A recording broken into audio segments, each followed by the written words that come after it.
As का variable quantitative variable है। आप लोगों को याद होगा, आपने इनिशियल क्लासेस में पहले सेमेस्टर में आपको अनग्रुप डाटा से ग्रुप डाटा बनाना बताया गया होगा कि आपने एक डाटा की क्लासेस बनाई थी। अब हम क्लासेस बनाना चाह रहे हैं इस सॉफ्टवेयर के ज़रिए से। ये सॉफ्टवेयर में क्लासेस बना कर देगा। किस तरह से बना कर देगा? वैसे अगर हम देखें तो फ्रीक्वेंसी डिस्ट्रीब्यूशन है। मैं ये सपोज कर रहा हूँ कि फ्रीक्वेंसी डिस्ट्रीब्यूशन हमें क्लासेस बना कर दे देगा। हम ट्राई करते हैं, हमने पहले भी ट्राई किया हुआ है। एज के वेरिएबल को मैंने राइट साइड पे शिफ्ट किया और जस्ट ओके प्रेस कर दिया। अब ये देखें, ये क्लासेस उस तरह से नहीं है जैसे आपने पढ़ी थी। एक्चुअली उसने क्या किया कि उसने 18 की रेपुटेशन आपको बता दी, 18 की फ्रीक्वेंसी बता दी। हम ये चाह रहे थे कि सपोज इसकी क्लासेस बनती वो स्टूडेंट जिनकी एज या वो कस्टमर जिनकी एज 15 से 25 के दरमियान है, 25 से 35 के दरमियान, इस तरह की क्लास इंटरवल बना होता। एसपीएसएस ने क्लास इंटरवल नहीं बनाया। हम ये कैसे बना सकते हैं? इसके दो मेथड हैं। पहला हम टेक्निकल मेथड करेंगे। टेक्निकल मेथड इसलिए कि उसके पीछे एक कंसेप्ट है कोड एंड रीकोड का। डाटा को आप कोड एंड रीकोड कर सकते हैं। डाटा की आप क्लासेस बना सकते हैं, ग्रुप्स बना सकते हैं, या ग्रुप किए हुए डाटा को आप क्वांटिटेटिव कर सकते हैं। अभी हम ग्रुप किए हुए डाटा को क्वांटिटेटिव नहीं करने जा रहे। इस वक्त हम करने जा रहे हैं कि अनग्रुप डाटा को हम ग्रुप करने जा रहे हैं। ग्रुप डाटा की हम क्लासेस बनाने जा रहे हैं। तो क्लासेस बनाने के लिए हमें एक काम करना पड़ेगा। हम जाएंगे ट्रांसफॉर्म में और यहाँ पे होगा Recode into same variable, Recode into different variable. मैं आपको सजेस्ट करूँगा रिकोड इनटू सेम वेरिएबल कभी भी ट्राई ना करें। दोनों से काम एक ही जैसा होगा, सिर्फ एक डिफरेंस है। रिकोड इनटू सेम वेरिएबल का मतलब है कि आपने एज को रिकोड जब आप करेंगे तो एज ही वेरिएबल जो है चेंज हो जाएगा, यानी एक्चुअल एज आपके पास ज़ाया हो जाएंगी, उसके जो कोड हैं वो एज के वेरिएबल में आ जाएंगे।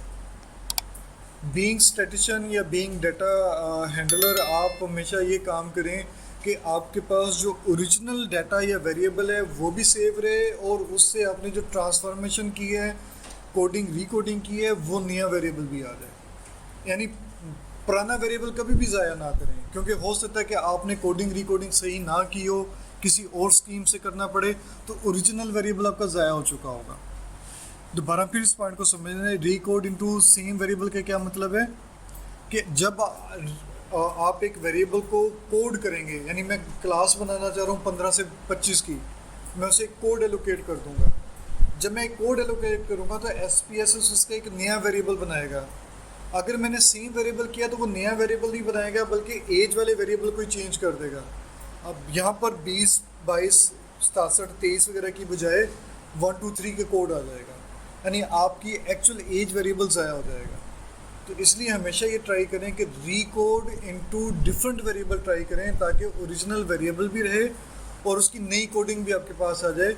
इसमें सिर्फ एक ही नुकसान होगा, पहले आपके पास अगर 10 वेरिएबल थे तो अब 11 हो जाएंगे, लेकिन फ़ायदा सबसे बड़ा क्या होगा कि ओरिजिनल डाटा भी मौजूद है और नया डाटा भी मौजूद है। अब रिकोड इनटू हम डिफरेंट वेरिएबल करेंगे, रिकोड इनटू डिफरेंट वेरिएबल। अब ये बॉक्स आपसे पूछ रहा है इनपुट वेरिएबल, आउटपुट वेरिएबल।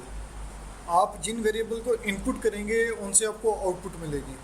मैं किसे इनपुट करना चाह रहा हूँ? एज को। अच्छा, वैसे अगर आप देखें तो यहाँ पे एज कैट के नाम से ऑलरेडी एक बना हुआ है, यानी एसपीएसएस में एज वेरिएबल की क्लासेस ऑलरेडी बनी हुई हैं, लेकिन मैं इन क्लासेस को फॉलो नहीं करना चाह रहा। ये क्लासेस क्या हैं? 1 लेस देन 18 है, 2 में 18 से 24 उसने लिया हुआ है, 3 में 25 से 34। मैं इस पैटर्न को नहीं फॉलो करना चाह रहा, मैं अपना ही पैटर्न बनाना चाह रहा हूँ, क्योंकि मैं आपको रिकोड एंड कोड का एक्चुअल कंसेप्ट देना चाह रहा हूँ। ठीक है, तो हम ये सपोज कर रहे हैं कि आपके पास एज के ग्रुप एग्जिस्ट नहीं करते, आपके पास एक्चुअल डाटा था, एक्चुअल एज थी, एक्चुअल इनकम थी, हाउस होल्ड इनकम थी। अब आप उसके ग्रुप्स बनाना चाह रहे हैं, क्लासेस बनाना चाह रहे हैं, तो आप क्या करेंगे? एज को राइट साइड पे शिफ्ट कर देंगे। यहाँ पे क्वेश्चन मार्क आ रहा है, इसका मतलब ये है कि अभी आपने इसकी रिक्वायरमेंट पूरी नहीं की, आपने इनपुट वेरिएबल दे दिया, अभी आउटपुट वेरिएबल आपने देना है। आउटपुट वेरिएबल की डेफिनेशन यहाँ पर है। ठीक है, आपने नेम ज़रूर डिफाइन करना है। लेबल आप नीचे करें या ना करें, नेम आपने ज़रूर देना है। नेम कोई यूज़फुल सा नेम दे दें। फॉर एग्जांपल मैं लिखता हूँ एज ग्रुप्स, ठीक है, मैंने अंडरस्कोर यूज़ की है, स्पेस यूज़ नहीं की। एज ग्रुप्स के नाम से आ गया। और लेबल मैं दे देता हूँ एज, सपोज एज क्या करें, एज ग्रुप्स ही कर देते हैं इस तरह से। अब स्पेस के साथ कर दिया। लेबल में आप स्पेस दे सकते हैं, स्पेशल कैरेक्टर यूज़ कर सकते हैं। वेरिएबल नेम में आप स्पेशल कैरेक्टर या स्पेस नहीं दे सकते। अभी भी रिक्वायरमेंट पूरी नहीं हुई, तो इसका मतलब मुझे चेंज का बटन प्रेस करना है। मैंने चेंज का बटन प्रेस कर दिया। ओके का बटन नहीं आया अभी। इसका मतलब है कि मुझे कोई और रिक्वायरमेंट पूरी करनी है, और वो रिक्वायरमेंट क्या है, ओल्ड एंड न्यू वैल्यूज़। अब आप एक इसे क्लिक करेंगे, आपके पास एक नया बॉक्स आएगा। इसमें आप डिफ़ाइन करेंगे ओल्ड एंड न्यू वैल्यूज़। इसे डिफ़ाइन करने के मुख्तलिफ वेज हैं, मुख्तलिफ पॉसिबिलिटीज़ हैं। यहाँ पर आपके पास ये ओल्ड वैल्यूज़ आ रही हैं सारी, और ये न्यू वैल्यूज़ आ रही हैं, ठीक है। सबसे पहले आपने यहाँ पे ओल्ड वैल्यू लिखनी है, राइट साइड पे अपनी न्यू वैल्यू लिखनी है। ओल्ड वैल्यू इस वक्त सिंगल सिलेक्टेड है। मतलब मैं कहता हूँ कि 18 जो है वो 1 बन जाए, तो आप यहाँ पे लिखेंगे 18 और यहाँ पे लिख देंगे 1 और इसे ऐड कर देंगे। लेकिन हमें ये काम नहीं करना, हमें तो लोअर और अपर लिमिट बतानी है, क्लास बनानी है ना, लोअर और अपर लिमिट। तो हमने किसी क्राइटेरिया के बेस पे ऑलरेडी किसी न किसी तरह से डिसाइड किया होगा कि लोअर लिमिट और अपर लिमिट क्या होनी है, ठीक है। या तो वही मैनुअल वे जो आपने क्लासेस में पढ़ा था, ठीक है, या फिर किसी नेचुरल वे की बेस पर, जैसे बचपन, लड़कपन, जवानी, बुढ़ापा, इस तरह से आप कोई क्लासेस करेंगे। यूनिवर्सिटी, कॉलेज एज की बेस पे आप फॉर एग्जांपल करेंगे, प्रोफेशनल की बेस पे करेंगे, ये कोई और क्राइटेरिया होगा। मैं इसे फ़िलहाल जो यूँ समझ लें कि अपने एक्सपीरियंस के बेस पे डिवाइड करना चाह रहा हूँ। जो अभी आपसे डिस्कस किया, सपोज मिनिमम एज 18 थी, तो मैं 15 से स्टार्ट करता हूँ, 15 से 25, 25 से 35, 35 से 45, इस तरह से मैं क्लास बनाना चाह रहा हूँ। तो आप ये देखिए कि रेंज का एक बॉक्स आ रहा है। रेंज, ये वैल्यू था, यहाँ पे रेंज थी। रेंज में दो चीज़ें आ रही हैं, दो बॉक्स आ रहे हैं, ये लोअर लिमिट और ये अपर लिमिट। लोअर लिमिट में 15 थ्रू 25, 15 से लेकर 25 तक। न्यू वाली में से आप 1 कर दें, एक ग्रुप आपके पास बन गया, पहली क्लास बन गई। 15 थ्रू 25, 15 से 25, ग्रुप नंबर 1, क्लास नंबर 1, ठीक है। इसी तरह से सेकंड क्लास 25 थ्रू 35, इसे ग्रुप 2 कर दें और ऐड कर दें। रेंज वाली ऑप्शन मैं ले रहा हूँ, ठीक है, वैल्यू वाली ऑप्शन नहीं ली। वैल्यू थी सिंगल वाली। सिंगल वाली भी मैं आपसे डिस्कस करूँगा जब भी हमें कोई इसकी ज़रूरत पड़ी, और ज़रूर डिस्कस करेंगे वैसे। नेक्स्ट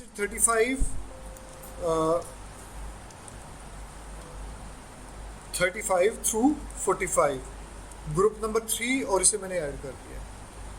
फिर 45 से 55, ग्रुप नंबर 4, और इसे ऐड कर दिया। 55 से 65, और इसे ग्रुप नंबर 5।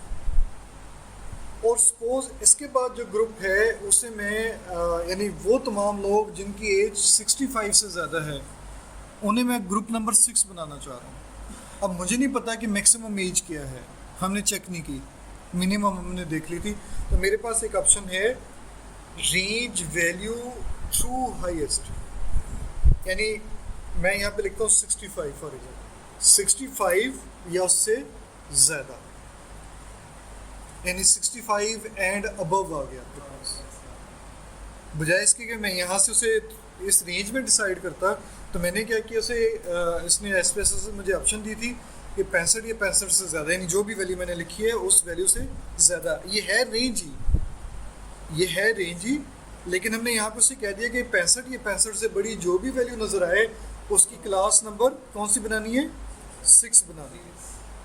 ये चीज़ आप यहाँ पे भी कर सकते थे। मसलन ये जो 25 थी, 25 से कम वाली सारी उसकी क्लास नंबर 1 बना दें, ठीक है। तो हमें उसकी ज़रूरत नहीं थी, हमें रेंज का पता था 15 से 25, तो हमने रेंज में डिफ़ाइन करके कर लिया। जब आप ये क्लासेस बना लें तो आप इसे कंटिन्यू कर दें। कंटिन्यू हो गया, देखिए दोबारा ओल्ड एंड न्यू में जाएंगे, ये चीज़ें एग्जिस्ट करती हैं। आपने अगर किसी को गलती से टाइप कर भी लिया है तो आप यहाँ पे उसे अपडेट कर सकते हैं। फॉर एग्जांपल आपने यहाँ पे 25 नहीं लिखा था, 26 लिखा गया था, तो 25 कर कर उसे चेंज कर दें। आप उसे डिलीट करना चाह रहे हैं, रिमूव कर दें, कोई और ऐड करना चाह रहे हैं वो भी ऐड कर सकते हैं, ठीक है। ये तीनों ऑप्शन मौजूद हैं, मज़ीद ऐड कर सकते हैं, चेंज कर सकते हैं यानी अपडेट कर सकते हैं, और रिमूव भी कर सकते हैं। कंटिन्यू कर लें, ओके एक्टिव हो गया, ओके कर दें, अब बाज़ार कुछ नहीं हुआ, ठीक है, यानी एक आउटपुट स्क्रीन आ गई और कुछ नज़र नहीं आया। डाटा में जाएं, डाटा व्यू में जाएं और लास्ट कॉलम में जाएं तो देखिए एज ग्रुप के नाम से आपके पास 1 2 6 वगैरह ये आ चुके हैं। ये अब एक्चुअल डेटा हमारे पास नहीं आया बल्कि उसका कोडेड वेरिएबल आ गया हमारे पास। हमने एक्चुअल वैल्यूज़ को कोड किया है, अभी उसे कोई नंबर्स एलोकेट कर दिए। अब ये वेरिएबल हमारे पास क्वालिटेटिव वेरिएबल बन गया, कैटेगोरिकल वेरिएबल बन गया। अभी इसमें एक और भी प्रॉब्लम है छोटी सी, वो हम कैसे करेंगे। वेरिएबल व्यू में जाएंगे और वेरिएबल व्यू के आखिर में जाएंगे, इसकी वैल्यूज़ हम डिफ़ाइन कर देते हैं क्योंकि इसकी वैल्यूज़ डिफ़ाइन नहीं हुई। 1 हमने क्या लिया था, 15 to 25, इसे ऐड कर दिया। 2 क्या लिया था, 25 to 35 ऐड कर देंगे। 25 to 35 ऐड कर देंगे। 4 नंबर 35 to 45 ये भी ऐड हो गया। 5 में 35 to 45 to 55 ऐड हो गया। 6 में 55 to 65, वहाँ पे हमने कोई गलती की है शायद, है ना, समझ नहीं कौन सा, ये सेम आ गया। अच्छा चलें, अब ये देखिए, चलें यहाँ पे हमने मिस्टेक कर ली है, तो ये हमारा गलत है। इसे हमने 4 करना था, इसे 5 करना था, ये 6 होगा और ये 7 था हमारा, नहीं था, इसे हम रिमूव कर देते हैं। ये 6 होना चाहिए था, ठीक है, तो हम इसे 6 करते हैं और इसे 65 एंड अबव। अच्छा, अब मैंने इसे 4 क्यों नहीं किया, बस ये ठीक है, नहीं रेंज हमने सही लिखी है, वैल्यूज़ का इशू है। इसे हमने करना था 35 से 45, ये हमने चेंज कर लिया। 4 नंबर होना था 45 से 55, इसे हमने करना था 55 से 65, और एक और हमने ऐड करना है, इसे हम 6 नंबर करेंगे। जैसे ही मैंने 6 लिखा, ऐड वाली ऑप्शन आ गई, और ये होगा हमारे पास अबव 65 कर दें या 65 एंड अबव कर दें। ये मैंने ऐड कर दिया और ओके प्रेस कर दिया, ठीक है। ये काम हमने पहले भी किया हुआ है। अगर मैं इसे क्लिक करता हूँ तो देखें, ठीक है। एनालाइज में जाते हैं, डिस्क्रिप्टिव, फ्रीक्वेंसीज, एज को हम ख़त्म करते हैं, और जो लास्ट वेरिएबल हमारे पास था एज ग्रुप्स का, इसका नाम भी देख लें, लेबल वाला पहले आ रहा है और जो नेम वाला है वो ब्रैकेट में आ रहा है, स्क्वायर ब्रैकेट में आ रहा है। ओके कर दें, देखें अब वही डाटा आपके पास फ्रीक्वेंसी डिस्ट्रीब्यूशन में कन्वर्ट हो गया, ठीक है। तो अब ये इसकी प्रॉपर जो भी फ्रीक्वेंसी बनती थी, आपने जिस लॉजिक में भी इसे किया, आपके पास एक फ्रीक्वेंसी टेबल आ रहा है, और इस फ्रीक्वेंसी टेबल पे आप फर्दर कैलकुलेशन कर सकते हैं। लेकिन एक चीज़ आपने मुझे बतानी है, फ्रीक्वेंसी टेबल, स्टैटिस्टिक्स, मैं इस पर मीन कैलकुलेट करना चाहता हूँ, मॉड कैलकुलेट करना चाहता हूँ, और वेरियंस, इसी तरह से स्क्यूनेस, कर्टोसिस, व्हाटएवर जो भी है। ग्राफ भी चले हम ड्रा कर लेते हैं अपनी आसानी के लिए। हमने कहा कि इसकी जो है हिस्टोग्राम भी ड्रा कर दिया और उस पर नॉर्मल कर्व भी आ जाए। कंटिन्यू और ओके।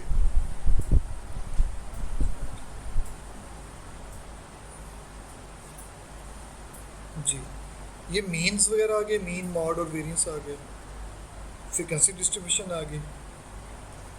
ये हिस्टोग्राम टाइप आपके पास आ गई, इसमें गैप है तो गैप की वजह से हिस्टोग्राम नहीं है, लेकिन हिस्टोग्राम से कंसिडर कर लें। नॉर्मल कर्व भी ड्रा है, ठीक है। सिर्फ मुझे ये बता दें कि क्या ये मीन, मीडियन, मॉड वगैरह वेरिएंस ठीक है इस डाटा के लिए?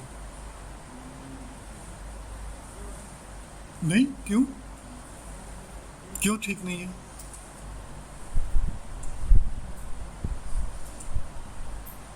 जी,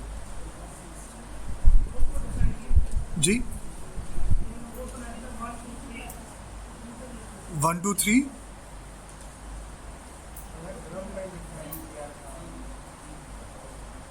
क्या क्या नहीं लिखा था? ठीक है, तो मीन 3.61 आ रहा है ना?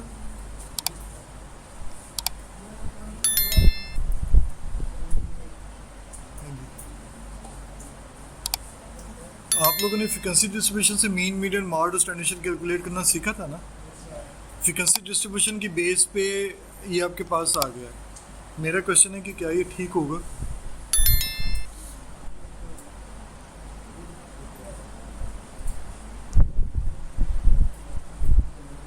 अब देखें ना, अगर मैं एक्चुअल डाटा का मीन लेता हूँ, डिस्क्रिप्टिव्स और एज, अगर मैं एक्चुअल का मीन लेता हूँ तो मेरे पास मीन कितना आ रहा है? 46.94। अब यहाँ पे प्रॉब्लम क्या है कि ये मीन जो है ये ग्रुप के मुताबिक नहीं है, ये उस कोड के मुताबिक है जो हमने लेबल्स में डिफाइन किया, या सॉरी लेबल्स में कह रहा हूँ, कोडिंग डिकोडिंग में डिसाइड किया था हमने। इसका मतलब है कि अब ये कोड डिकोड के मुताबिक तो मीन है, ये एक्चुअल एज का मीन नहीं है, ये फ्रीक्वेंसी के मुताबिक उस तरह का मीन नहीं है जिस तरह से हमने पहले अपनी नॉर्मल क्लासेस में फाइंड किया था। ठीक है, इसने किस चीज़ का मीन फाइंड करके दिया है? वो जो हमने 1 2 3 का कोड डिफाइन किया था, उस 1 2 3 की कोड का मीन उसने दिया हमें, उसी का स्टैंडर्ड डिवीजन है और उसी का मॉड है। तो अगर आप, यानी ये मैंने आपको इसलिए बताया कि आप कंफ्यूज ना हो इस चीज़ से कि ये जो मीन कैलकुलेट किया है ये फ्रीक्वेंसी डिस्ट्रीब्यूशन से कैलकुलेट किया, ये मीन फ्रीक्वेंसी डिस्ट्रीब्यूशन से कैलकुलेट नहीं हुआ। ठीक है, और उसकी एसपीएसएस में फ्रीक्वेंसी डिस्ट्रीब्यूशन से मीन कैलकुलेट करने का समझने के फंक्शन भी नहीं है, हमारे लिए वो फ़ायदेमंद नहीं, हम नहीं कर सकते। अब एक और तरीके से हम इसे ट्राई करते हैं। एज वेरिएबल को ट्रांसफॉर्म में जाएंगे और यहाँ पे होगा विजुअल बिनिंग, बिन्स बनाना। ये जो बॉक्सेस हमारे पास बनते हैं ये बिन्स कहलाती हैं, बार्स जो बनते हैं। विजुलाइज कर कर हम बिन्स बनाएंगे। किस तरह से बनेंगे? इसे मैंने क्लिक किया, विजुअल बिनिंग, ट्रांसफॉर्म में विजुअल बिनिंग। ठीक है, एज को हमने राइट साइड पे शिफ्ट किया और कंटिन्यू कर दिया, एक और बॉक्स आ गया। इस बॉक्स को मैं थोड़ा सा बड़ा कर देता हूँ ताकि मज़ीद विजिबिलिटी हो जाए। बिंड वेरिएबल का नाम आप क्या रखना चाह रहे हैं? वेरिएबल का नाम मैं एज ग्रुप्स रखना चाह रहा हूँ। मैंने नाम थोड़ा सा चेंज कर दिया, एज डॉट ग्रुप कर दिया, एज डॉट ग्रुप्स कर दिया, क्योंकि पहले हमने एज अंडरस्कोर ग्रुप लिया हुआ था। ठीक है, इसकी बिनिंग कैसे करेंगे हम? नीचे अगर आप देखें तो ग्रिड बना हुआ है, वैल्यू और लेबल दिया हुआ है। ठीक है, यहाँ पर मैं लिखता हूँ फॉर एग्जांपल 18 आ जाए। ठीक है, वैल्यू 18 हमने 15 से 25 किया था ना, 25 लिखता हूँ यहाँ पर। यहाँ पर मैं 35 लिखता हूँ, यहाँ पर मैं 45, नेक्स्ट में 55 और उसके बाद 65। यहाँ पे हम लिख देते हैं 15 to 25, नेक्स्ट में लिखते हैं 25 to 35, 35 to 45, 45 to 55, 55 to 65, 65 and above। अगर एक चीज़ नोट करें तो यहाँ पर आपको वर्टिकल लाइंस भी नज़र आ रही होंगी, जिन्हें मैं सिलेक्ट कर रहा हूँ वो रेड कलर में कन्वर्ट हो रही हैं। हमने बेसिकली क्या किया कि विजुलाइज कर कर हमने, यानी मैंने अपने अंदाजे से देखा, मैं चाह रहा था कि बराबर ग्रुप बन जाएं, तो मैंने इन लाइंस को देखते हुए बना लिया। मतलब यहाँ पे मुझे लगता है कि ज़्यादा है तो मैं इसे थोड़ा सा चेंज कर लेता हूँ। देखें ये 66.6 हो गया, यानी अब मेरा कट कहाँ पे लगा? 60.66 से ऑनवर्ड। मैं इसे अपनी आसानी के लिए 67 कर देता हूँ ताकि पॉइंट्स की मुझे कन्फ्यूजन ना हो। अब मुझे जो है ना ये वाला बॉक्स बड़ा लग रहा है, ये छोटा लग रहा है, यानी आप यहाँ पे बहुत सारी पॉसिबल एडजस्टमेंट कर सकते हैं। ऐसे वो मैंने आपको मैनुअल लिख के दिखा दिया। अब मैं आपको विजुलाइज करके बता रहा हूँ कि आप इन बार्स को आगे पीछे कर इक्वल टाइप जो है ना, विजुअली जो इक्वल आपको नज़र आ रहा हो, आप जो है ग्रुप्स बना सकते हैं। उन ग्रुप्स के नाम मैंने यहाँ पे लिख दिए। इससे तो ये ग्रुप के नाम चेंज हो गए हैं क्योंकि मैंने लिखने के बाद चेंज किया। अदरवाइज मुझे क्या चाहिए था कि मैं इन्हें पहले अपडेट कर लेता, उसके बाद लिखता। ठीक है, और यहाँ पर इनके मेरे ख्याल में आप रुकेंगे नहीं, रुकने पे वैल्यू नहीं आ रही, लेकिन जब आप उसे चेंज करेंगे तो यहाँ पे वैल्यू अपडेट हो जाएगी। मिनिमम वैल्यू भी आपको आइडिया हो रही है और मैक्सिमम भी आइडिया हो रही है। और अब आप देखेंगे आपके पास 4 ग्रुप बनते हैं। एक ये वाला ग्रुप, सॉरी 6 ग्रुप बनते हैं। एक ये वाला ग्रुप, ये ग्रुप, उससे नेक्स्ट नेक्स्ट नेक्स्ट, और इस ग्रुप के अलावा बाकी सारे ऑलमोस्ट बराबर हैं। आप चाहें तो इसे भी फर्दर एडजस्ट कर सकते हैं, वो जो भी अपने एडजस्टमेंट करना ओके कर दें। वो आपसे कह रहे हैं कि binning specification will create one variable, एक वेरिएबल क्रिएट होगा, एक नया वेरिएबल बनेगा। हमें सादर एक नया वेरिएबल बनाना ही है, ओके करेंगे आप। और इसके एंड पर जाकर अगर आप देखेंगे तो एक वेरिएबल बन चुका है ऑलरेडी। ये वाला हमने सबसे पहले कोड एंड रिकोड से बनाया था, ये हमने बिनिंग से बनाया है। वेरिएबल व्यू में जाके जब आप चेक करेंगे तो इसके लेबल्स ऑलरेडी डिसाइडेड हैं, ऑलरेडी बने हुए हैं, क्योंकि हम पहले लिख चुके थे। क्योंकि हम लिख चुके थे तो उसने दोबारा हमसे नहीं डिमांड किया, उसने उन्हीं को फॉलो कर लिया। अब जाकर आप इसकी जो भी कैलकुलेशंस करनी है वो कर दें। यानी अभी जो हमने बिनिंग से बनाया है वो भी हम ले लेते हैं।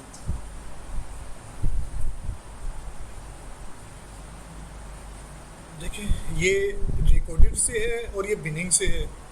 लेबल हमने चेंज नहीं किए थे, लेबल सेम है, लेकिन आपको फ्रीक्वेंसी में एक डिफरेंस नज़र आ रहा होगा क्योंकि हमने विजुअली जो है वर्टिकल ब्लू लाइंस को दाएं बाएं किया था, एडजस्टमेंट की थी। अभी उस एडजस्टमेंट के मुताबिक 5000 की क्लासेस बन गई। तो या तो ये कि आपके पास इन एडवांस चीज़ें मौजूद हों, आपको पता हो कि क्लास इंटरवल क्या होगा, लोअर लिमिट अपर लिमिट क्या होगी, उसके मुताबिक आप लिमिट्स को यूज़ करते हुए बना लें, रिकोड एंड रिकोड से कर लें, या फिर आप विजुअल बिनिंग से कर लें कि आप विजुअल बेस पर विजुलाइज कर आप ग्रुप्स बना रहे हैं। विजुलाइज में आपका एक्सपीरियंस इवन आ सकता है, इक्वल डिस्ट्रीब्यूशन भी हो सकती है। आप किसी नेचुरल वैल्यूज़ की बेस पे, जैसे मेडिसिन में अक्सर लिखा होता है इतने से इतने साल उम्र है तो इतनी आपने डोज देनी है, इतनी उम्र है तो इतनी डोज, अगर इससे ज़्यादा उम्र है तो ये डोज देनी है। आप उस तरह की लिमिट भी उस विजुलाइज में डिसाइड कर सकते हैं। तो ये दोनों मेथड हैं, दोनों में से आप दोनों ही फॉलो करें, कोई एक फॉलो करें, जो आपको अच्छा लगे वो आपके लिए। आपको उसकी प्रैक्टिस होनी चाहिए, पता होना चाहिए।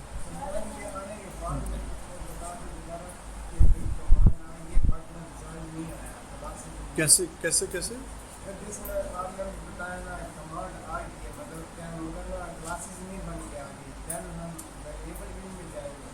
नहीं, मैंने तो ऐसा कुछ नहीं बताया।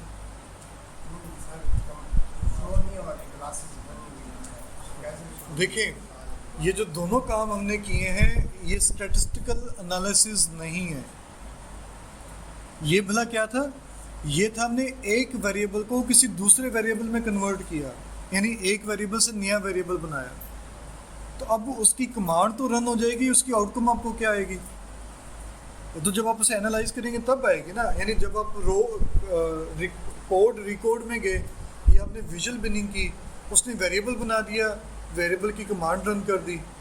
अब आपको वो क्लासेस फ्रीक्वेंसी डिस्ट्रीब्यूशन बना के नहीं देगा, क्योंकि एसपीएसएस को नहीं पता है कि कोड रिकॉर्ड करने के बाद आपने करना क्या है।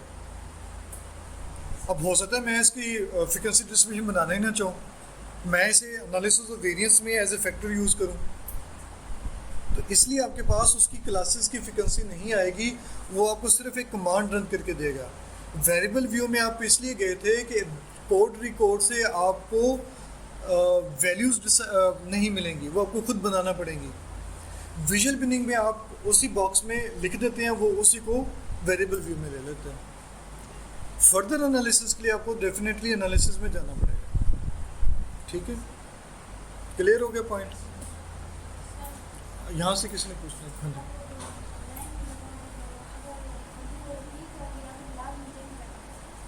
हाँ, अगर चेंज ना करें तो नहीं, पॉइंट को समझें। देखें, लाइन लगाने का मतलब ये नहीं था कि वो कोई अब ये वाला वेरिएबल है ना, जब हम इस पे वैल्यू यहाँ पे डिसाइड करते हैं 25, ठीक है। अब मुझे मैंने जो ग्रुप बना लिए 25, 35, 45, तो मुझे लगा कि ये ग्रुप जो है ना बहुत छोटा हो गया।